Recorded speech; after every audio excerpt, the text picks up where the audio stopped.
사람이 살아갈 때 가장 큰 고민은 죽느냐 사느냐. 이 죽음의 문제는 참으로 가장 우리를 무섭게 만드는 그런 고민거리예요. 성경에도 보면 한 번 죽는 것은 정한 이치고 그 다음엔 심판이 있는데 항상 사람은 살아가면서 유통기한이 정해져 있다. 그걸 생각을 해야 돼. 내가 천년 만년 사는 존재가 아니고 반드시 내 인생에도 끝이 있다. 죽음의 선이 있다는 거예요. 사도 바울은 하는 날마다 죽노라. 죽음의 문제를 해결한 사람만이 담대하게 현실의 삶을 여유있게 살아간다고 봅니다. 사복음서에 보면 예수님께서 죽은 자를 살리신 사건이 3건이 나옵니다. 하나는 요한복음 11장에 보면 죽은 나사로를 살리실 때 그 여동생 둘이가 울고불고 하지만 예수님께서는 이 병은 죽을 병이 아니라, 그리고 나사로에 가서 나사로야 나오너라, 이 사람을 풀어놓아서 다니게 하라, 그러면서 죽은 나사로를 살리시는 이제 사건이 나오고, 또 하나는 해당장 야이로의 딸을 살립니다. 어린 소녀가 죽어갈 때 예수님께서 가셔서 이 소녀가 죽은 것이 아니고 잠을 잔다. 울고불고 야단스럽게 하지 마라. 소녀야 일어나라. 달리다 굼. 그러면서 그 소녀를 살립니다. 그리고 3번째 사건이 나인성에서 과부의 아들을 살립니다. 과부에다가 독자에다가 청년에다가 참 기가 막힌 현실이에요. 이 죽음이라는 것이, 저는 이 시대, 우리 이 시대가 죽어가는 시대다. 뭐 청년들을 보고 삼포시대다 이러잖아요. 청년들이 희망이 절망인 이 시대에 예수님께서 그 나인성의 과부의 독자가 죽어서 나오는 거기에 서서 예수님께서 청년아 일어나라. 저는 이렇게 성경을 보면서 우리 예수님께서는 사망, 흑암, 죽음, 어둠의 권세를 파하시고 예수님께서 일어나라. 소녀야 일어나라. 달리다 굼. 청년아 일어나라. 이 죽은 청년, 희망이 절망인 청년을 일어나라 하셔서 그에게 새로운 사명을 맡기시는 분은 예수님이시라는 거예요. 우리 예수님은 생명의 주님이시기 때문에 예수를 믿으면 이제는 내가 살아도 주를 위해 살고 죽어도 주를 위해 산다. 이 죽음의 문제가 예수님으로 말미암아 해결이 되는 거예요. 그가 찔림으로, 그가 맞음으로, 그가 죽음으로, 그가 우리의 모든 부족과 허물을 감당하셨기 때문에 이제 예수를 믿으면 죽어도 살고 살아도 살고. 이순신 정신이라고 있더라고요. 내가 교회 다니는 걸 남에게 알리지 말라. 이게 이순신 정신이 아니고, 이순신 정신은 이 필사적생, 필생적사. 살고자 하는 자는 죽고 죽고자 하는 자는 산다. 그렇잖아요. 성경에 보면 하늘의 미랄이 떨어져서 죽어야 많은 열매를 맺는 거예요. 우리 예수님께서 우리의 죽음의 문제를 십자가상에서 친히 담당을 하셨기 때문에 예수를 믿는 사람은 이제 죽음의 문제를 해결했기 때문에 이제는 살아도 죽어도 주 위에 살 수 있는 그런 여유가 생기는 거예요. 예수님만이 죽은 자에 대해서 명령할 수 있는 거예요. 청년아 일어나라. 소녀야 일어나라. 이 시대가 청년들이 절망하는 이런 시대인데, 이런 때일수록 우리가 예수 안에서 새 생명의 역사를 발견하고, 그래서 죽은 자가 아니라 삶의 역사를 살아가고, 우리 인생은 웰빙이 아니라 웰다잉이다. 죽음의 문제를 해결한 사람은, 죽음의 문제를 극복한 사람은 현실에서도 살아도 감당을 하고 여유있게 살 수 있는 거예요. 성경에서 말하는, 저는 이 죽음의 문제를 청년을 가지고 예수님께서 청년아 일어나라. 그 말씀을 통해서 오늘 또 예수님께서 우리에게 오셔서 이 죽음의 문제를 꾸짖으시고 죽음의 문제를 해결하시고, 그 주님을 믿는 자들은 이 땅에서도 산자여 따르는 삶을 살아갈 수 있을 것입니다. 기도하겠습니다. 이 땅에 사망의 흑암의 권세, 죽음의 권세를 이기시고 부활하신 주님, 다시 오실 주님께서 저희들에게 새 생명의 역사를 주셔서 저희들이 이 땅에서 죽음의 문제에 염려하는 자가 아니라 청년아 일어나라. 달리다 굼. 소녀야 일어나라. 나사로야 나오너라. 그 주님의 음성을 듣고 산자의 길을 감당케 하여 주시옵소서. 아멘. 예수님 이름으로 기도하옵나이다. 아멘. 아멘.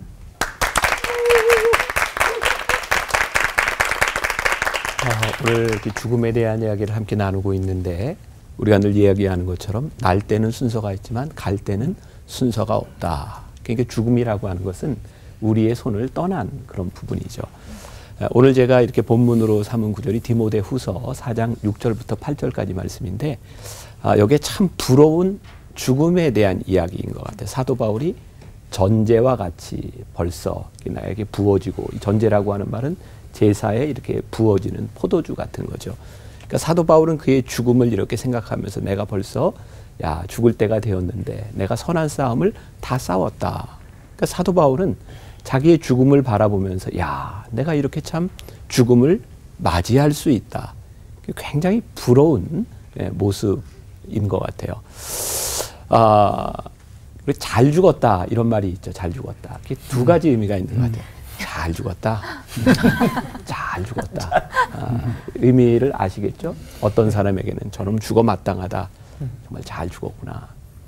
이 죽음이라고 하는 것은 그 죽음 앞에서 무언가를 이야기할 때는 늘 우리는 그 사람의 삶을 생각하는 것 같아요. 전 가끔 제가 이렇게 죽음을 이야기할 만큼 나이가 든 사람은 아니지만 아무도 모르는 일이기에 이제 목회를 하면서 이렇게 죽음에 대한 생각들을 이렇게 하게 되죠. 그래서 나에게 꿈이 있다면, 내 소원이 있다면, 교인들한테 이제 설교하면서 그런 고백을 해요.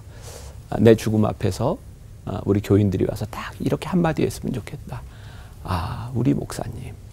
그러니까 저에게 있어서 죽음에 대한 의미와 승리는 우리 교인들이 내 죽음 앞에서 우리 목사님. 그러면 저는 제가 승리한 삶을 살았다. 잘 죽었다. 이렇게 이야기할 수 있을 것 같아요. 그러니까 사실 죽음의 문제를 우리들이 논한다고 하는 것은 이것은 죽음에 대한 문제가 아니라 삶에 대한 문제인 거죠. 우리가 살아왔던 삶이 죽음에서 우리들에게 표현되는 것, 그런 부분입니다. 죽음에 대한 문제를 이야기할 때 참 제일 힘든 것 중에 하나가 자살에 대한 그런 문제이기도 하죠. 우리는 그동안 그렇게 많이 이렇게 이야기했던 것 같아요. 자살하면 지옥 간다. 그래서 자살한 사람 또 그 가족들을 바라보면 안 됐어. 지옥 가서 어떻게 이렇게 하며 그 죽은 사람뿐만 아니라 죽음을 맞이한 가정에 그런 상처를 줄 때도 참 많았던 것 같아요. 저는 개인적으로 죽음을 생각하게 된 그 계기가 되었던 게 저에게 찾아온 병에 대한 일이었어요. 제가 죽을 병이 걸린 게 아니라 죽어도 안 죽는 병에 걸렸어요. 그게 뭐냐면 저에게 찾아왔던 공황장애였어요. 근데 공황장애에 걸려서 제가 병을 모를 때 정말 죽을 것 같아서 119에 실려가면서 제가 죽음을 생각한 적이 있거든요. 사람이 이러다 죽는구나. 그리고 저에게 찾아왔던 공황장애, 우울증, 이렇게 수면장애를 비롯해서 제 몸에 한꺼번에 찾아왔던 이런 그 질병을 경험하면서 전 정말 자살하는 사람의 마음을 이해했어요. 사람이 이렇게 힘들 수 있구나. 이렇게 사는 게 힘들 수 있구나. 그러니까 사실 이 자살이라고 하는 문제를 앞에 놓고도 그 사람의 죽음에 대해서 우리는 그렇게 말할 수 있는 자신이 있는가. 근데 제가 깨닫게 된 게 뭐냐면 자살이라고 하는 것이 분명히 말씀은 우리들에게 자살이 죄라고 말씀하고 있어요. 분명히 맞는 말이에요. 왜? 죽음은 우리의 권한에 있는 것이 아니라 하나님의 손안에 있는 것을 우리들 스스로 제어하려고 한다고 하는 것은 교만의 문제일 수 있고 분명히 죄의 문제일 수 있는 거예요. 그런데 제가 이렇게 병을 앓다 보니까 자살을 하는 게 의지에 대한 문제가 아니라 마치 암에 걸려서 사람이 죽는 것처럼 우울증이라고 하는 병에 걸려서 죽어가는 형태가 자살일 수도 있구나. 그건 제가 그런 이제 깨달아 본 거예요. 그러면서 우리들이 이 죽음에 대해서 너무 쉽게 이야기하는 것도 참 큰 죄를 지을 수 있겠구나. 그러니까 우리들이 영적인 문제와 정신적인 문제에 있어서 우리들이 신앙적으로 올바로 서가는 것, 믿음으로 가르치는 것, 중요한 것과 더불어서 누군가의 죽음에 대해서 우리들이 함부로 이야기하는 것도 자살이 교만이듯이 그 죽음에 대해 이야기하는 것도 교만일 수 있다는 것을 우리들이 한번 생각했으면 좋겠다. 그래서 스스로 목숨을 끊는 사람들에 대한 이게 병이 아니라 자기 의지에 대한 문제일 때는 그게 왜 교만인가. 우리의 삶과 우리의 의지, 우리의 계획을 스스로 컨트롤할 수 있다고 생각하는 불신앙에서부터 자살이 온다는 것도 우리들이 깨달았으면 좋을 것 같아요. 그러니까 우리들이 하나님 앞에 늘 겸손하게 우리들의 삶을 하나님 앞에 내어놓고 인도하심을 우리들이 구하며 살아가는 것도 죽음을 예비하는 좋은 삶의 모습이 아닌가. 자, 그럼 자살을 이야기했다면 이제 우리들이 잘 죽는다고 하는 것, 저는 잘 죽는다고 하는 것은 사도 바울이 살아왔던 인생처럼 우리들이 얼마나 준비된 인생을 살아가는가. 제가 언젠가 교인들과 함께 이 죽음에 대한 설교를 하면서 우리가 오늘을 진지하게 살며 죽음을 준비할 수 있는 방법으로 제가 이런 제안을 한 적이 있어요. 첫 번째, 호스피스 교육을 한번 받아보자. 두 번째, 맑은 정신을 가지고 있을 때 유언장을 한번 써보자. 세 번째, 우리들의 삶의 버킷 리스트를 한번 작성해보자. 그리고 네 번째, 물질에 대한 집착에서 벗어나 우리들이 자유로울 수 있는 방법을 한번 생각해보자. 그러니까 우리들이 잘 살아가기 위해서, 아니 잘 죽기 위해서 우리들이 살아가는 방법들을 한번 생각해 보는 것은 신앙적으로 굉장히 유익한 일이 될 것 같아요. 그래서 제가 제안하는 것 중에 하나가 우리들이 지금 준비된 삶을 살면서 준비된 죽음을 맞이했으면 좋겠다. 제가 몇 년 전에 읽었던 책 중에 헨리 나우엔의 두려움에서 사랑으로라고 하는 책이 있는데 여러분들에게 한번 권하고 싶은 책이에요. 정말 좋은 책이에요. 헨리 나우엔이 죽고 난 이후에 그의 글들을 모아서 낸 책이거든요. 거기에 나오는 글을 하나 제가 좀 읽어드리려고 합니다. 어머니의 모태 안에 남녀 쌍둥이가 대화를 나누고 있었습니다. 여자아이가 남자아이에게 나는 출생 후에 삶이 있다고 믿어. 그러자 남자아이가 극렬히 반대합니다. 아니 이게 전부야. 여기가 아늑하고 좋아.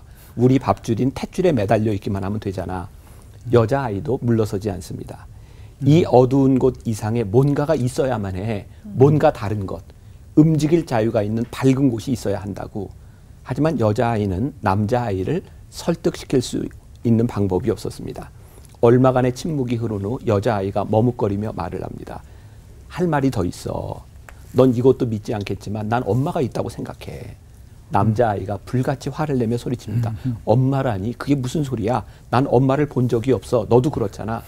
누가 내 머릿속에 그런 생각을 넣은 거지. 아까도 말했듯이 우리한테는 이곳이 전부야. 넌 왜 항상 이상한 그 이상을 원하니? 여기가 그다지 나쁜 데도 아니잖아. 필요한 건 다 있어. 그러니까 이걸로 만족하자. 한참을 지나 여자아이가 남자아이에게 다시 말을 합니다. 가끔씩 이 안이 꽉 조여오는 거 느끼지 않아? 꽤 거북하고 어떤 때는 고통스럽기까지 하잖아. 남자아이가 대답합니다. 그래, 그게 뭐 어쨌다는 거야? 여자아이가 말을 합니다. 난 이 조여오는 이것이 우리를 준비시키기 위해서라고 생각해. 여기보다 훨씬 아름다운 곳, 우리 엄마의 얼굴을 볼 수 있는 곳으로 갈 수 있도록 말이야. 넌 가슴이 설레지도 않니? 이 글 하나를 통해 죽음에 대한 그리고 우리들의 소망에 대한 이야기를 다 해주는 것 같아요. 제가 여러분들에게 결론적으로 이야기하자면 이거 자막에 넣어주세요. 준비되지 않은 죽음은 절망이지만 준비된 죽음은 영광과 소망이 아닐까요? 기도합시다. 우리들에게 주어진 참 힘든 문제, 죽음 앞에서 우리가 잘 죽기를 원합니다. 소망을 가진 인생을 살아가다 죽음을 맞이하는 주의 백성들이 되게 하여 주옵소서. 아멘. 예수님의 이름으로 기도합니다. 아멘.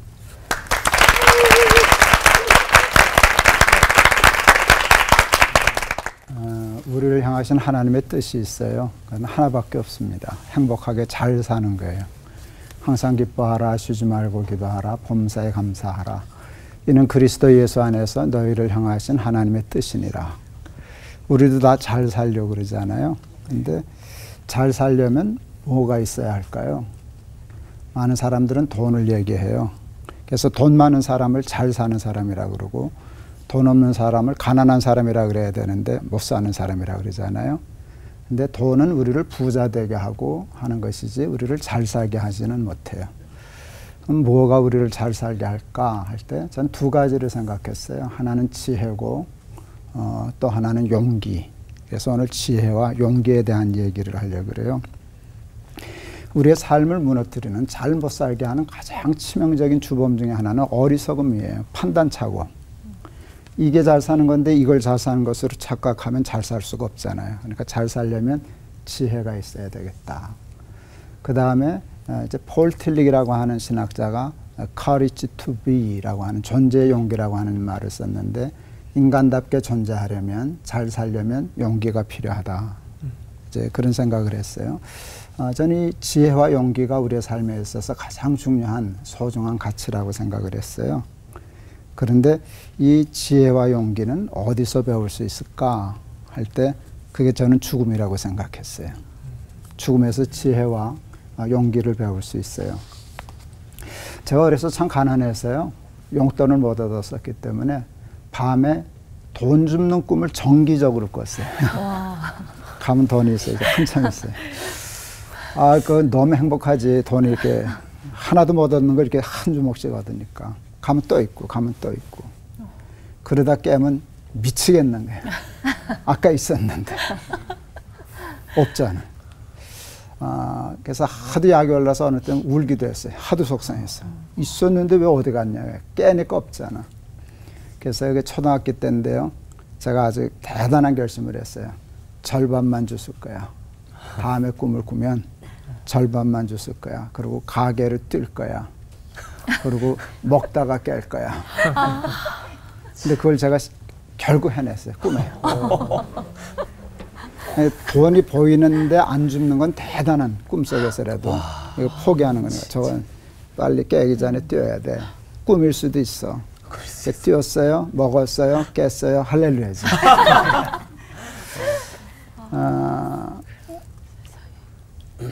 저는 그 어렸을 때 그 꿈이 내 삶에 굉장히 중요한 깨달음을 주었어요. 저는 죽음을 꿈 깬 것 같을 거다라고 생각했어요. 이 세상에서 열심히 살다가 이것도 하고 저것도 얻고 뭐 명예도 얻고 권력도 얻고 돈도 얻었는데 깨면 끝이야. 아무것도 없어요. 그냥 아무것도 없어요. 하나도 없어요. 그럴 바에요. 깨서도 가치 있는 것들, 꿈 깬 후에도 가치 있는 것, 그것을 위해서 사는 것이 옳겠다라고 생각해요. 그걸 이제 돈으로만 얘기하자면 하늘의 보물을 쌓는 거라고 얘기할 수 있겠죠. 그리고 죽음 위에 가치 없는 것들, 다 없어질 것에 목숨 거는 일은 바보 같은 일이다. 나는 그게 죽음이 주는 지혜라고 생각했어요. 그래서 쉽지는 않지만 때때로 죽음을 기억할 때마다 이건 쓸데없는 거야. 괜히 꿈 깨면 다 없어질 건데 거기다 목숨 걸고 살지 말고 보다 가치 있는 것을 위해서 살자 하는 생각을 했어요. 저 학교 다닐 때 운동하는 거 참 좋아했어요. 제가 아마 목사가 안 됐으면 두 가지 직업 중에 하나를 가졌을는지 몰라요. 노래했던가.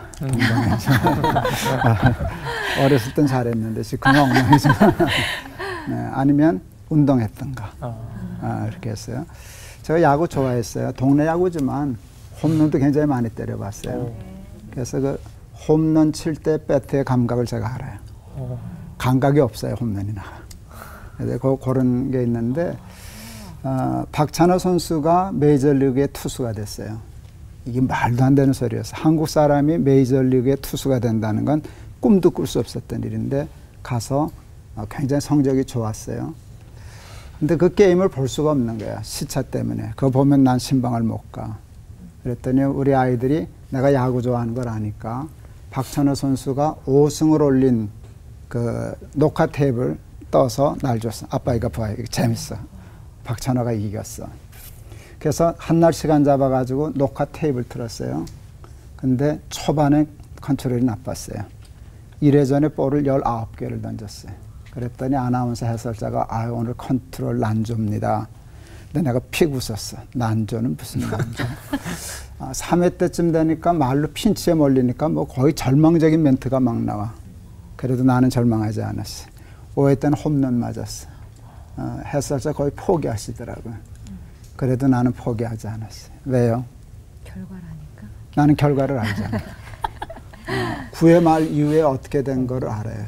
녹화 테이프 속에 있는 사람은 5회는 5회밖에 몰라. 9회는 9회밖에 몰라.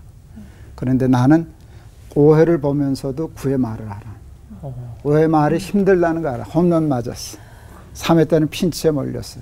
근데 9회 말에 대한 걸 아니까 이거 재밌겠네. 지금부터 게임이 재밌겠다는 뜻이야. 우리에게 이제 죽음은 우리가 죄로 말미암아 선택한 거예요.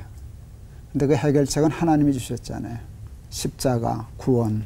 그래서 우리는 죽음 이후의 삶을 알잖아요. 저는 예수 그리스도를 믿음으로 구원 얻었다는 것을 믿어요. 그러니까 죽음 이후의 삶을 믿어요. 그건 뭔가 하면 구의 말에 이겼다는 거예요. 내 삶은 승리했다는 거잖아요. 죽음을 건너뛴 거니까. 그렇게 되니까 나도 살다 보니까 홈런 맞은 적도 있고 말로 핀치에 몰린 적도 있고 그렇지만 절망하지 않아. 내가 홈런 맞았을 때 텔레비전을 껐다면 미친놈이지. 구의 말을 아는데 그걸 어떻게 크겠어요. 그래서 죽음, 그 죽음을 극복해 한 십자가를 생각하면 용기를 얻을 수 있어요. 저도 살다가 아주 힘든 때가 있었어요. 목사만 아니면 죽고 싶었던 때가 있었어요. 그때 십자가 보고 살았어요. 2달 동안 두문불출하고 살았는데 십자가를 보는데 십자가 나한테 이렇게 얘기했어요. 난 너 죽는 걸 못 봐. 내가 무슨 수를 써도 넌 살려. 그게 십자가더라고요. 일어나서 살아서 지금 여기 있잖아요. 제가 오늘 시편에 있는 말씀과 고린도전서 15장의 말씀을 본문으로 택했어요. 시편의 말씀은 지혜고요. 고린도전서 15장의 말씀은 용기예요. 우리에게 우리날 계수함을 가르치사 지혜의 마음을 얻게 하소서. 죽음을 생각하면 부질없는 것에 대해서 어리석어지지 않을 수 있어요. 사망아 너의 이기는 것이 어딨느냐. 사망아 너의 쏘는 것이 어딨느냐. 사망에 쏘는 것은 죄요 죄의 권능은 율법이라. 우리 주 예수 그리스도로 말미암아 우리에게 이김을 주시는 하나님께 감사하노니 그러므로 내 사랑하는 형제들아 견고하며 흔들리지 말며 항상 주의 일에 더욱 힘쓰는 자들이 되라. 이는 너희 수고가 주 안에서 헛되지 않은 줄을 알미니라. 죽음을 기독교적으로 신앙적으로 제대로 받아들여서 어리석지 말고 비겁하지 말고 지혜 있는 자로 용기 있는 자로 살아가실 수 있기를 바랍니다. 기도하겠습니다. 하나님 감사합니다. 죽음에 대한 바른 신앙을 갖게 하시사 지혜의 마음을 갖게 하시고 용기의 마음을 갖게 하시사 이 땅에서부터 잘 사는 사람 구원의 삶을 살게 하옵소서. 예수 그리스도 이름을 받들어 기도하옵나이다. 아멘.